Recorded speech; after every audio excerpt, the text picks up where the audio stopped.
लहलहाती फसलों से धरती, हर चेहरे पर है मुस्कान, खुशहाल हुआ है अपना किसान, पंजाब किसान। पंजाब सरकार किसानों की बेहतरी के लिए प्रतिबद्ध है। खाद, बीज और बिजली की आपूर्ति से लेकर फसलों का उचित मूल्य सुनिश्चित करने तक हर जरूरी कदम उठाए जा रहे हैं ताकि किसानों को अधिक लाभ मिले। दोस्तों, जगदीप धनखड़ नाम तो सुना ही होगा आपने, और सुनेंगे क्यों नहीं। देश के उपराष्ट्रपति जगदीप धनखड़ साहब ने जब इस्तीफा दिया तब देश के अंदर यह हंगामा मच गया, हलचल मच गई, राजनीतिक गलियारों में तहलका मच गया कि अचानक एकाएक जगदीप धनखड़ साहब को ऐसा क्या हुआ जिसकी वजह से उनको इस्तीफा देना पड़ा। आप जानते हैं कि वाइस प्रेसिडेंट की पद से जगदीप धनखड़ ने इस्तीफा क्यों दिया था। दरअसल अब इसका खुलासा हो गया है दोस्तों। आज एक बड़ी खबर आई है जिसको लेकर बड़ा खुलासा किया गया है, और इस खबर को आने के बाद राजनीतिक गलियारों में हलचल मच चुकी है। यहां तक कि भारतीय जनता पार्टी बीजेपी भी असमंजस में है कि आखिर यह खुलासा कैसे हो गया। आखिर यह बात दबी जुबान जो कही जा रही थी यह अब बाहर निकल करके कैसी आ रही है। जी हां दोस्तों, बड़ा खुलासा हुआ है। अब तक आप सभी ने सुना कि जगदीप धनखड़ साहब ने इस्तीफा दिया, किसी के दबाव में दिया, कैसे दिया, यह सिर्फ कानाफूसी की बातें चल रही थी। लेकिन अब असली बात बाहर निकल करके आई है। और जानते हैं असली बात क्या है? जी हां, ईडी। अब तक ईडी विपक्षी नेताओं को डराने के लिए उपयोग किया जा रहा था, और अब तो ईडी सत्तारूढ़ी पार्टी के अंदर इस्तेमाल किया जा रहा है। यानी राजनीति के अंदर ईडी का एक बड़ा अहम रोल हो गया है, सत्ता पक्ष में भी और विपक्ष में भी। यानी पूरी राजनीतिकरण सिर्फ एक ईडी के माध्यम से किया जा रहा है। और ऐसा मैं नहीं कह रहा, तमाम लोगों ने कहना शुरू कर दिया है। रवीश कुमार ने भी कुछ ऐसा ही तंज मारा है, मैं आगे आपको पढ़ करके बताऊंगा। लेकिन यह खुलासा कैसे हुआ, यह खुलासा करने वाला व्यक्ति कौन है, यह सब कुछ आपके सामने रखने जा रहा हूं। सबसे पहले आप इस खबर के हेडलाइन को पढ़िए। यह जो खबर आई है और इस खबर की जो हेडलाइन है इसमें लिखा गया है, independent Dhankhar force to quit using ED pressure claims Raut in book. Raut in book लिखा हुआ, इसका मतलब संजय राउत एक बुक लॉन्च करने वाले हैं, वो भी कल के दिन। और उसके अंदर यह बात कही गई है कि किस तरीके से ईडी का दबाव बना करके जगदीप धनखड़ को उनके पद से हटाया गया। और जानते हैं ईडी क्यों भेजी गई, ईडी का दबाव क्यों बनाया गया, वो भी मैं आपको आगे इसमें बताने जा रहा हूं। खबर में लिखा गया है, खबर के अनुसार, कि स्वतंत्र धनखड़ को ईडी के दबाव में इस्तीफा देने पर मजबूर किया गया। राउत का किताब में दावा लिखा गया है।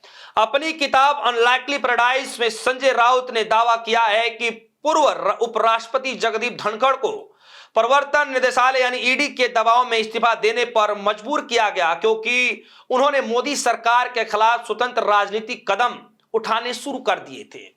दोस्तों, हम सभी को पता है कि जगदीप धनखड़ साहब इस्तीफा देने से पहले की जो उनकी रणनीति थी वो बीजेपी के खिलाफ होती दिखाई दे रही थी।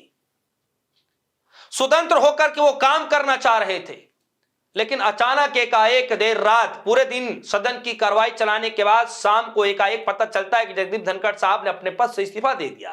खबर में लिखा है, सन 2025 में रिलीज हुई थी और इसका अंग्रेजी अनुवाद सोमवार को यानी कल के दिन जारी किया जाएगा।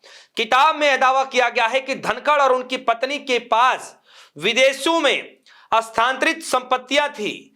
ईडी के पास कथित तौर पर जयपुर स्थित में उनके घर की बिक्री से जुड़े धन के विदेश ट्रांसफर की फाइल थी। इसी फाइल के जरिए उन पर दबाव बनाया गया था। देख रहे हैं दोस्तों, जयपुर के अंदर एक घर है और उस घर की बिक्री में जो धन की लेन देन है, उस मामले में ईडी के पास फाइल थी, जिस फाइल को दिखा करके दबाव बना करके ईडी का डर दिखा करके जगदीप धनखड़ साहब को पद से हटाया गया। दावा यह किया जा रहा है कि जगदीप धनखड़ साहब ने मना कर दिया कि भैया मैं पद से नहीं हटूंगा, रिजाइन नहीं दूंगा। तब जाकर के ईडी का असली दांव खेला गया और उसके बाद पद से उन्होंने रिजाइन दे दिया। खबर किताब के अनुसार, खबर में लिखा है किताब के अनुसार जब धनखड़ ने मोदी सरकार के खिलाफ स्वतंत्र राजनीतिक कदम उठाने शुरू किए तो यह फाइल उनके सामने रखी गई और उन पर इस्तीफा का दबाव बनाया गया।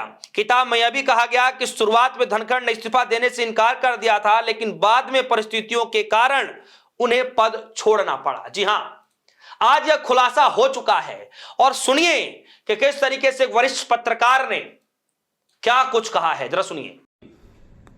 अब इस बात की जानकारी सार्वजनिक हो गई है कि उपराष्ट्रपति जगदीप धनखड़ ने इस्तीफा क्यों दिया। उन्होंने जब इस्तीफा दिया था तो कहा था कि वो स्वास्थ्य कारणों से इस्तीफा दे रहे हैं। किसी को भरोसा नहीं हुआ, किसी को विश्वास नहीं हुआ, आपको भी नहीं हुआ, हमें भी नहीं हुआ। लेकिन क्यों इस्तीफा दिया, इस बारे में दबी जुबान से कुछ कुछ बात हो रही थी कि उनके तेवर बदल रहे थे, वो सरकार के खिलाफ बोलने लगे थे और इसलिए ऐसा कुछ हुआ होगा।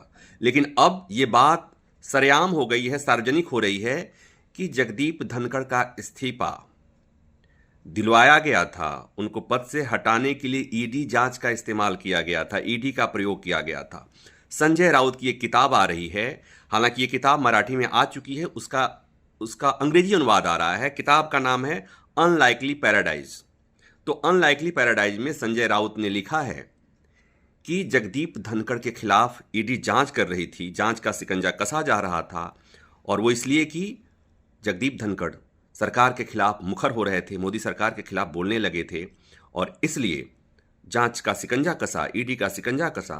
सुना आपने, रवीश कुमार कह रहे हैं ईडी का प्रयोग हुआ विपक्ष पर और रिजल्ट निकला सत्ता पक्ष की तरफ से। इस एक संस्था के भय से देश की राजनीतिक तय हो रही है, बीजेपी के भीतर की राजनीति और विपक्ष की राजनीति, जबकि इस संस्था का भ्रष्टाचार दूर करने से लेकर किसी भी एक काम में कोई रोल नहीं है। जी हां दोस्तों, इस वक्त ईडी का बड़ा अहम रोल हो गया है।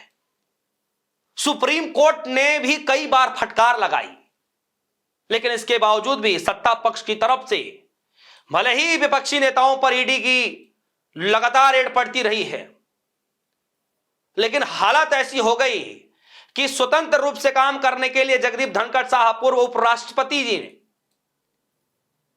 काम करना चाहा तो उनके ऊपर भी ईडी का दबाव बना दिया कि अगर आप अपने पद से इस्तीफा नहीं देंगे तो फिर भैया ये फाइल है, आप खुद समझदार हैं। और फिर बाद में खबर आती है कि उन्होंने अपने पद से इस्तीफा दे दिया। दोस्तों, अब तक ये सिर्फ सवाल पूछा जा रहा था, और सवाल क्या पूछा जा रहा था कि why did Jagdeep Dhankhar resign as vice president India, यानी वाइस प्रेसिडेंट की कुर्सी से क्यों जगदीप धनखड़ साहब ने इस्तीफा दिया। लेकिन आज ये सवालों के जवाब पर पूर्ण विराम लगता हुआ नजर आ रहा है कि जगदीप धनखड़ साहब से जगदीप धनखड़ जी ने इस्तीफा नहीं दिया, बल्कि दबाव में इस्तीफा दिलवाया गया, वो भी किसकी बदौलत, ईडी की बदौलत। दोस्तों, इस खबर को लेकर आपकी क्या राय है, वीडियो कमेंट सेक्शन में समझाइएगा, अपनी राय जरूर रखिएगा। फिलहाल के लिए दीजिए इजाजत, देखते रहिए न्यूज़। धन्यवाद।